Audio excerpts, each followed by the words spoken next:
որ նա ճիշտ է, կարողանանք ճիշտը ջոգել ու այդ ճիշտը ընտրել, որը ճիշտ է։ Ես գտնում եմ, որ նա ճշմարտության հետ շատ կապեր ունի, որտեղ նա կապված է բնության հետ, իսկ բնությունը միշտ ամենաբարի, ամենաիմաստուն, ամենաճշմարիտ բաներն է արել։ Բնությունը համակարգված է ոչ թե այսօր, այլ ներդաշնակ համակարգված շատ վաղուց հնուց տենց եկել է միլիարդավոր տարիներ։ Նրանց որ մենք նորություն չենք ստեղծում, սա միշտ եղել է։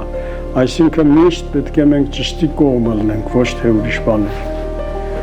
Այսինքն կարող ենք ասել, որ բնությունը ամենաճշմարտացին։ Հա, իրականում բնությունն է ամենաճշմարտացին։ Դա մենք համարում ենք, ասենք բնություն չենք ասում, ասում ենք Աստված։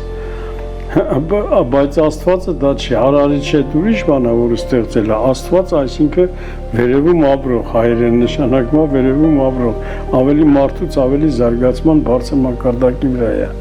Այդ բնությունը միշտ է եղել զարգացած, Արարիչն է բնությունը։ Մեր իսկական Աստվածը կամ Աստված ենք ասում կամ բնություն, էլի, նույն բաներն է։ Բնությունը ամենաճշմարտացի Արարիչն է։ Այո, նա չի սխալվում։ Նա երբեք չի սխալվում, բնությունը երբեք չի սխալվում։